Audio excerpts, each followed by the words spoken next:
What happens to us when we sustain psychological injuries? What can we do about them? But I'm also going to tell you a little bit about the science. A, because you understand science, and B, because I think it's important to flesh out what psychologists do. We're talking about things like rejection or guilt. These are experiences. These are emotions. You can't grow them in a petri dish. So how do you study them? How do you recreate them so that you can examine them? So I'm going to pull back the veil and show you some of those secrets, just so that you understand the mechanisms, and it'll also help you understand what actually happens to us when we experience those kinds of things. And I'm going to start with the most common psychological injury that we do sustain in our daily lives, and that is rejection. I call rejection the emotional cuts and scrapes of daily life because they are that common. I know me, I can't put my hand into my pocket without nicking something on my finger. I'm a bleeder. I'm constantly, something's happening. But rejections are like that.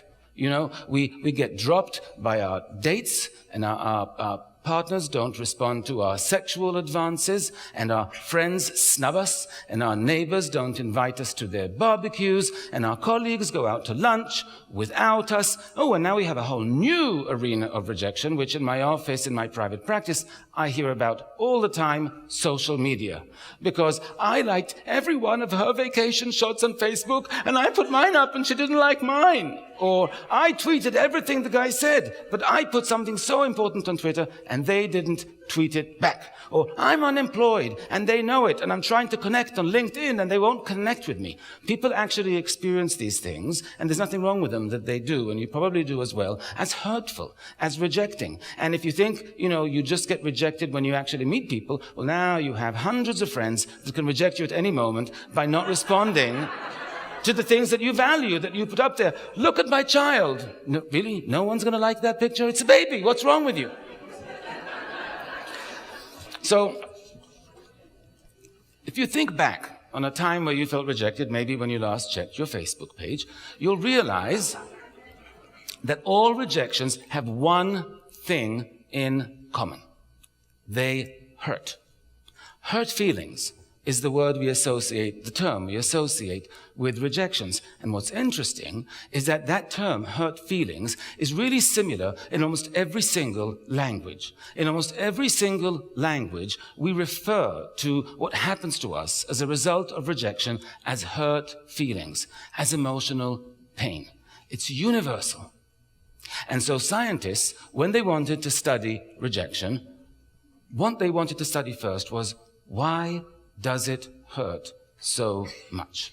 But how do you study rejection? If you really want to understand it, you have to kind of catch it in action. How do you do that? You can't drag your research assistant down to the local singles bar and go, look, that dude just got shot down. Quick, give him the questionnaire. Go on.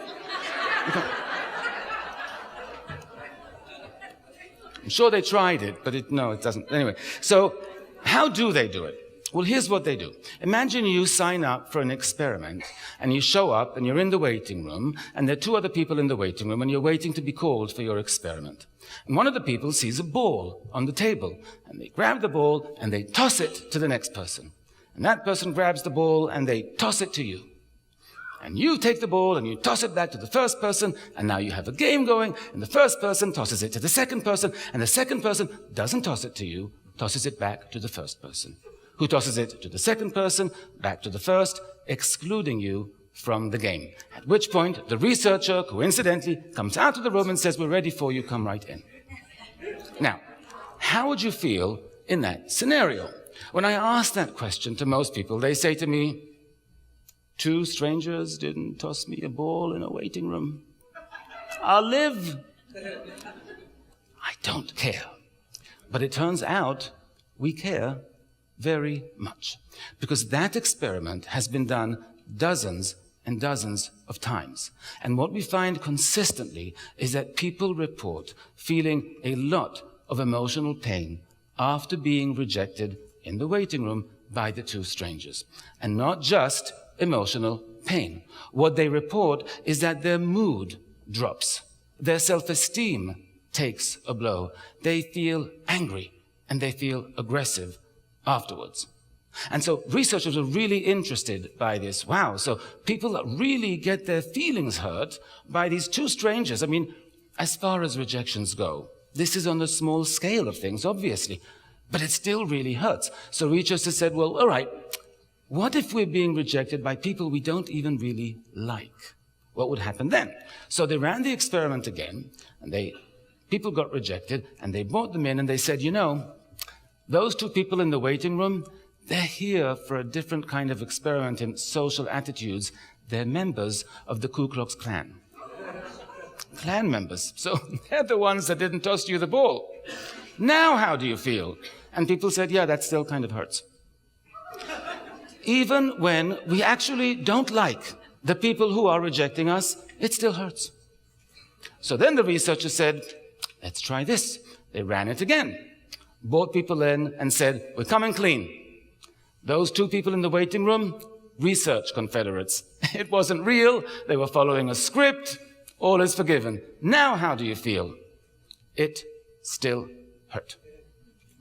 So now researchers are thinking, my goodness, what is happening in our brain when we get rejected? How is it that it hurts so much, even when we're told it wasn't real? It doesn't happen with any other emotion. How is that possible? And so they put people in functional MRI machines, which are brain scans that you can actually look at people doing certain puzzles or thinking things. You can see what happens when they're doing a certain thing. Here's who they recruited for this study. They asked for people who had experienced a recent, extremely hurtful romantic rejection. And they had them lie in the functional MRI machines, looking at a large picture of the person who broke their heart while reliving the conversation in which it happened. When I saw this study, I had to look it up, because usually you see summaries, because I wanted to see the methods section, because I was desperate to know how much were they paid, because because usually here's $5, thank you very much. But no, it was actually a decent amount of money, as it should be. But what they found was really, really shocking, because they found that when we get rejected, the same area of our brain lights up and gets activated as gets activated when we experience physical pain. In other words, the areas in our brain responsible for rejection piggyback on the pathways responsible for physical pain. That's why it hurts. That's why telling yourself, well, I don't like them or it wasn't real, doesn't help. Because if you fall and you stub your toe, telling yourself I shouldn't have done it, doesn't help. And so it's a really fascinating thing. They really were amazed. And then the researchers said, well, if it's that close, if it mimics physical pain so closely, we could just give people Tylenol. And so they did. They ran the ball tossing experiment again and gave half the people Tylenol and half the people sugar pills. And the people who got Tylenol reported feeling less emotional pain, unaware that they got Tylenol, than the people who didn't. Now, I am not suggesting you pack Tylenol with you when you go on a date. A, because it's a little pessimistic, don't you think? But B, because the fact that it makes statistical significance doesn't mean that's really going to help you when your heart's torn out. But still, the thing that was interesting is, why is it like that? It doesn't happen with another emotion. What is it that made rejection so powerful in our brains? And here's the theory. In our evolutionary past, when we were hunter-gatherers living in tribes, then the price of exclusion, the price of being ostracized from the tribe was pretty much a death sentence. You couldn't survive alone. We were in small bands. You needed to have the tribe around you. You needed to be sitting around the hearth and the fire at night with other people.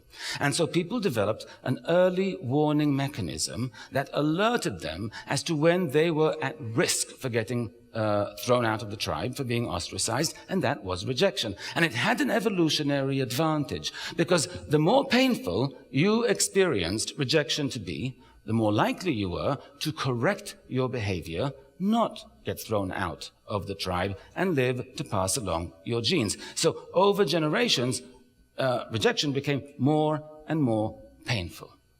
And that's the legacy that we live with today. And you see that legacy in the fact that even small rejections hurt, and even when we're told we weren't actually rejected, it hurt. And you see that legacy even in our expressions, because imagine the tribe sitting around the hearth and the excluded person out in the cold. Those are the expressions we use to describe rejection.